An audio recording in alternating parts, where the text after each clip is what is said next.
नमस्कार दोस्तों। क्या भारत के अंदर कोई व्यवस्था, कोई नियुक्ति, कोई भी संवैधानिक संस्था निष्पक्ष है? क्या भारत में प्रधानमंत्री से लेके तमाम पदों पर बैठे लोग निष्पक्षता से काम करते हैं? क्या मेरिट कहीं कोई मायने रखती है? निश्चित रूप से आज ये सारे सवाल हैं और ये सवाल इतने गंभीर है कि आज इससे पूरा भारत फेस कर रहा है, नुकसान उठा रहा है और उस कारण से आज भारत की दशा और दिशा सब खराब हो गई। जी, ये बात मैं जिन कारणों से कह रहा हूं वो कारण समझने पड़ेंगे। एक कारण है भारत के नेता प्रतिपक्ष राहुल गांधी अपना डिसेंट नोट दिया सीबीआई निदेशक की नियुक्ति के मामले में और उन्होंने जो सवाल उठाए हैं वो सवाल न सिर्फ भारत की कार्यपालिका को कटघरे में खड़ा करते हैं बल्कि भारत की न्यायपालिका को भी कटघरे में खड़ा कर देते हैं। वहीं दूसरी तरफ जो दूसरा सवाल है वो सवाल खड़ा होता है तमिलनाडु में नई सरकार बनने के साथ। जी हां, नई सरकार बनी और वहां पर विजय जोसेफ वो 144 वोट के साथ में वहां पर मेजॉरिटी जीत गए और उन्हें बहुमत का विश्वास हासिल हुआ और बहुमत से बहुत ज्यादा हुआ। तो ऐसी स्थिति में आता है कि वहां पर जो साजिशें रची गई न सिर्फ कार्यपालिका के जरिए बल्कि न्यायपालिका के जरिए और वो सब करके उनकी सरकार ना बने, इसकी जो साजिशें थी वो भारत की पूरी संवैधानिक व्यवस्था को कटघरे में खड़ा कर देती। जब वो कटघरे में खड़ा करती है तो चर्चा करना बनता है। सबसे पहले मैं बात करूंगा कि भारत के नेता प्रतिपक्ष जब मंगलवार को जाते हैं प्रधानमंत्री आवास में और वहां पे करीब 1.5 घंटे वो शामिल होते हैं उस चर्चा में जो सीबीआई निदेशक की नियुक्ति के संदर्भ में थी और उसमें प्रधानमंत्री के साथ साथ chief justice of India Suryakant भी मौजूद और उस मीटिंग को अचानक वो छोड़ के उठते हैं और आकर के एक डिसेंट नोट प्रधानमंत्री के आवास पर भेज देते हैं और उसकी एक कॉपी ट्वीट भी कर देते हैं। जी हां, ट्वीट करके बता देते हैं कि उन्होंने एक डिसेंट नोट दिया है। जो नोट दिया है वो भारत की पूरी व्यवस्था की कलाई खोल देता है। राहुल गांधी ने उसमें एक बहुत बड़ी बात कही कि विपक्ष का नेता रबर स्टांप नहीं है। जी हां, उन्होंने कह दिया रबर स्टांप नहीं है कि जहां चाहो थोक दो। नेता विपक्ष हर चीज को जानेगा, सवाल करेगा जनता की भावनाओं के मुताबिक और वो निष्पक्ष और मेरिट पर बात करेगा, ना कि सरकार का वो पिछलग्गू बन के रहेगा। जब राहुल गांधी एक कहते हैं तो इसी के साथ में आता है कि तो क्या उस बैठक में मौजूद सूर्यकांत जो चीफ जस्टिस भी हैं वो किस तरह की भूमिका अदा कर रहे थे और उन्होंने डिसेंट नोट क्यों नहीं दिया?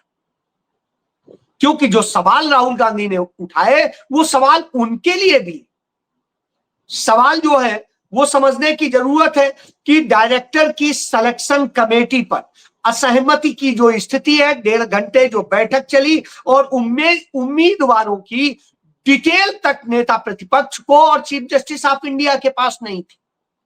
दोनों को कोई डिटेल नहीं दी गई थी और नाम कितने थे?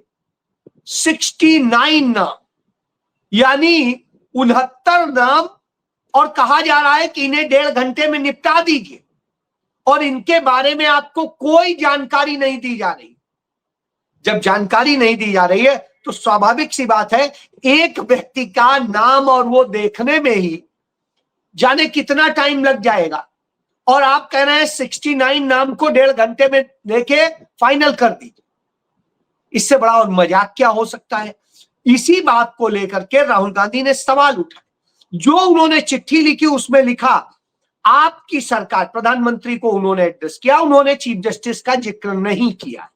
ये उनका एक कहेंगे भलबनसाहट है, एक उनकी बहुत उच्च नैतिकता है, और वो पालन कर रहे हैं, वो सम्मान दे रहे हैं, वो शालीनता है।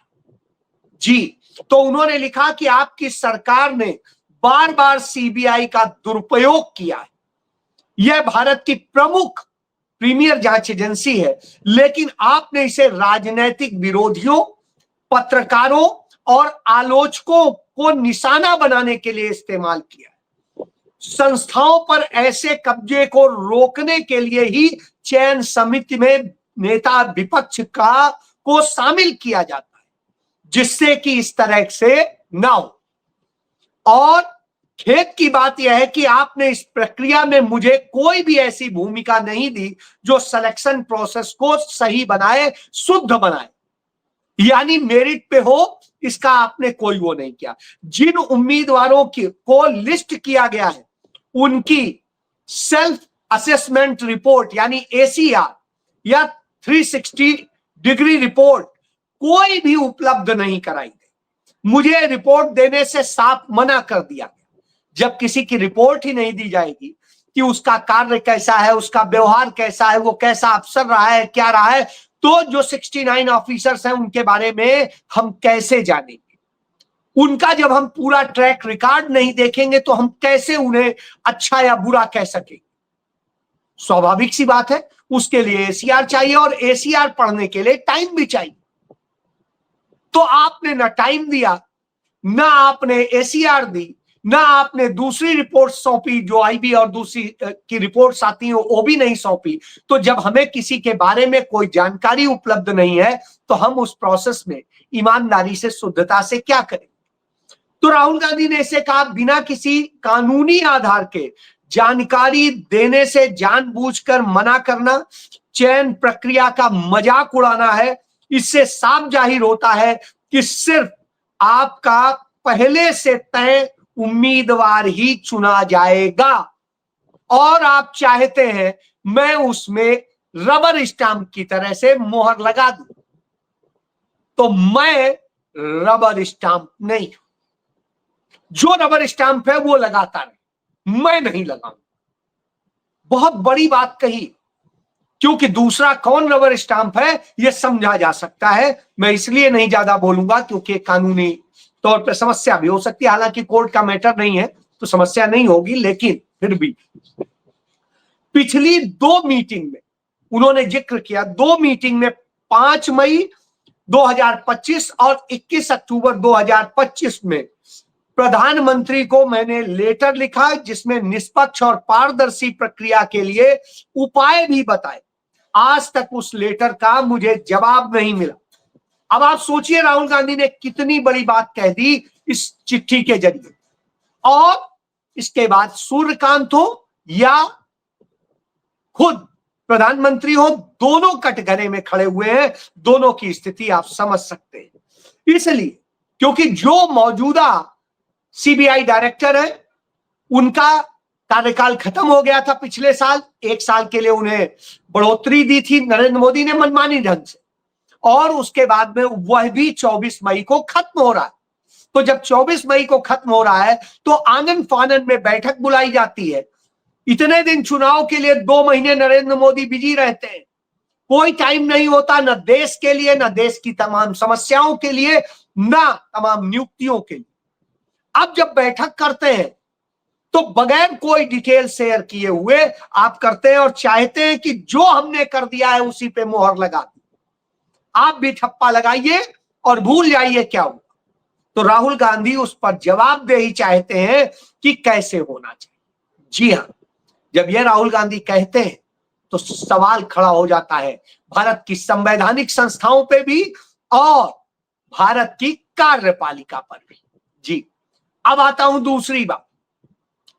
आपको याद होगा कि जो अभी 5 राज्यों के चुनाव हुए उसमें तमिलनाडु में विजय थलपति उर्फ विजय जोसेफ, चंद्रशेखर विजय जोसेफ, तो इस तरह से जो उनके नाम है, वो वहां की उनकी जो पार्टी है टीवी के, वो सबसे बड़ी पार्टी के रूप में वहां जीत कर आई।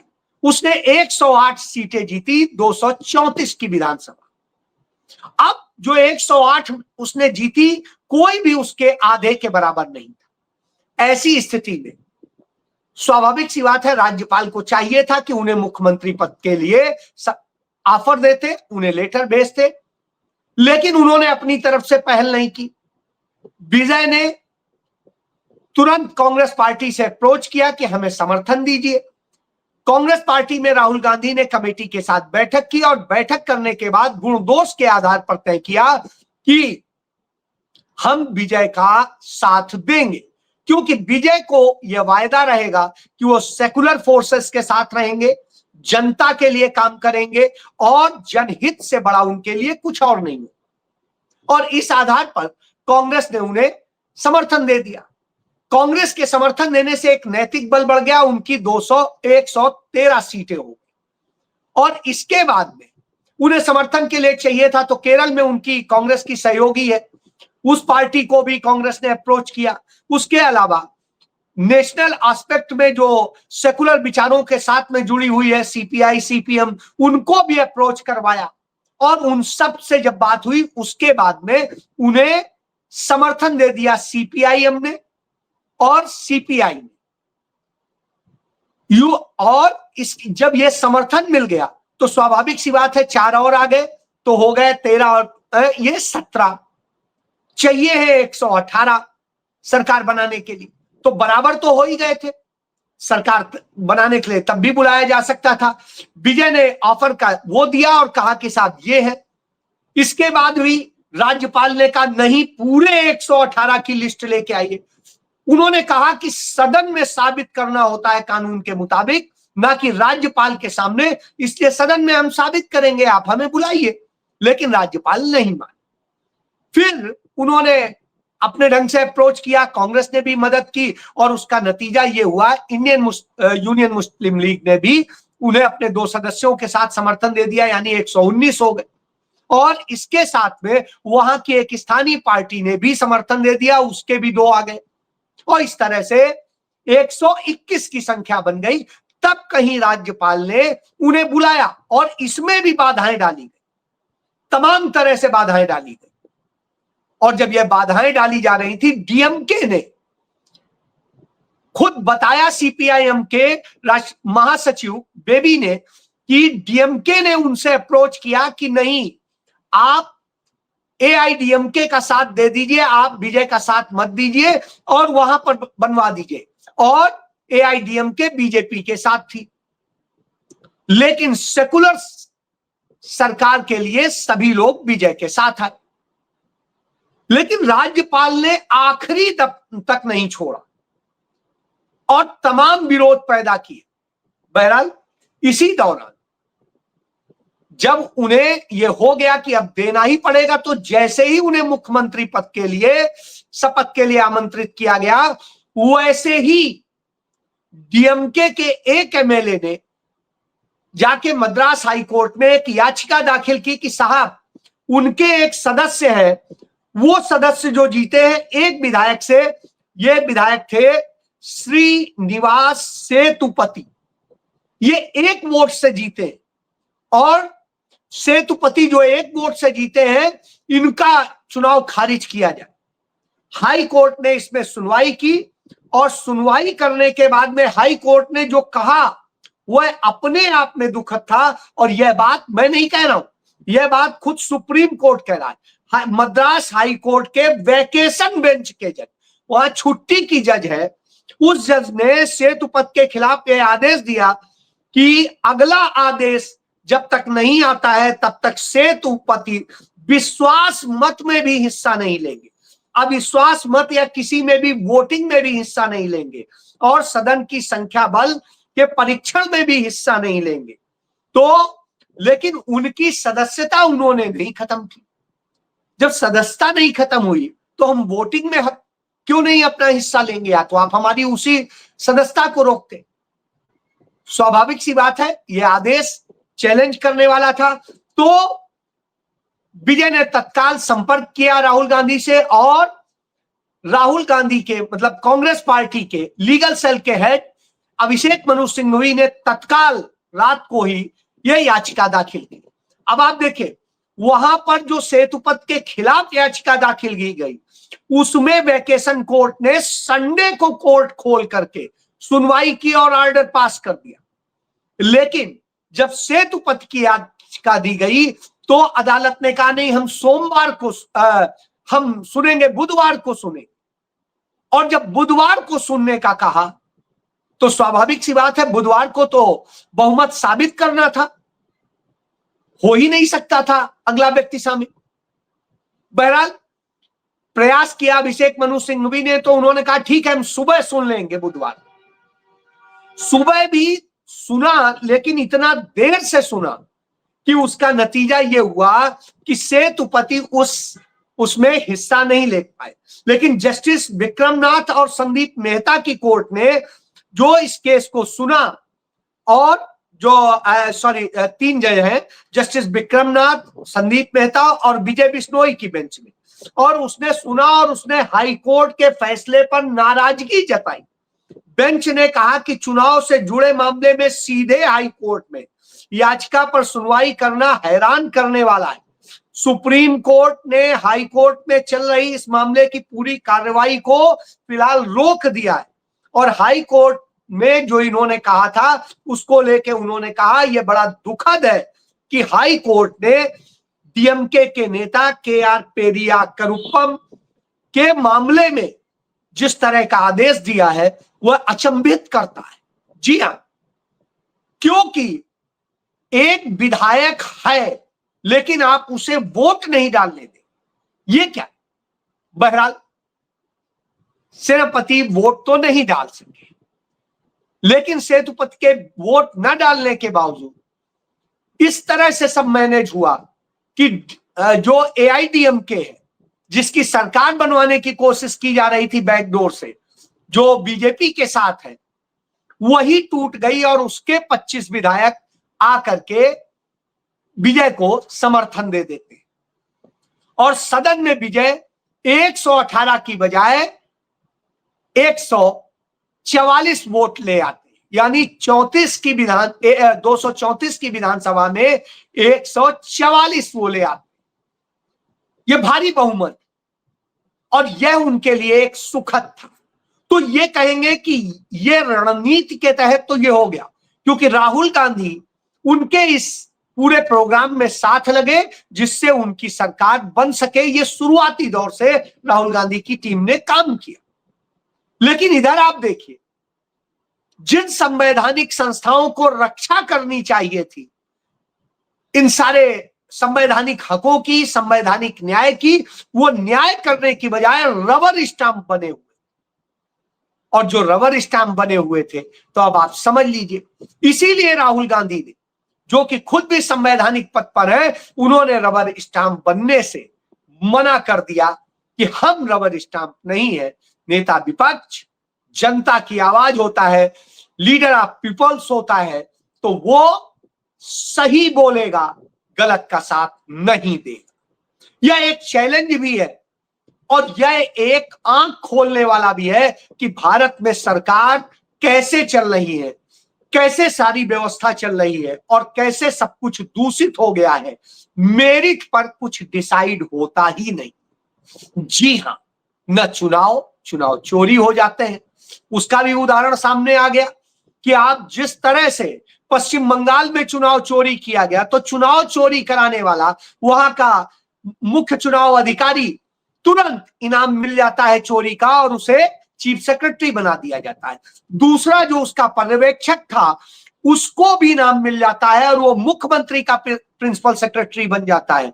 इसी तरीके से नीट पेपर में घोटाला करने वाला, पिछली बार वो जो घोटाला करने वाला था, पेपर लीक का जो सबसे बड़ा कल्प्रिट था, उसे भाजपा की छत्तीसगढ़ सरकार में मुख्यमंत्री का प्रिंसिपल सेक्रेटरी बना दिया जाता है। तो अब आप समझिए, जितनी आप चोरी कर रहे हैं, जितना चोरी में मदद कर रहे हैं, उतना आपको लाभ मिल रहा है। यही वजह है, कभी जजेस सुपरसीड करके बनाए जाते हैं, कभी कोई और बनाया जाता है, दागी लोगों को तमाम पद दिए जाते हैं जिससे उनसे जो कुछ चाहा जाए वो कराया जाए। खुद तमिलनाडु के जो राज्यपाल है वो दागी हैं और उनको अयोग्य अदालत ने घोषित किया और जो व्यक्ति अयोग्य घोषित किया गया हो एमएलए तक के लिए, वो शख्स राज्यपाल बन के बैठा है और सरकार बना और बिगाड़ रहा है। जी हाँ, यस। जय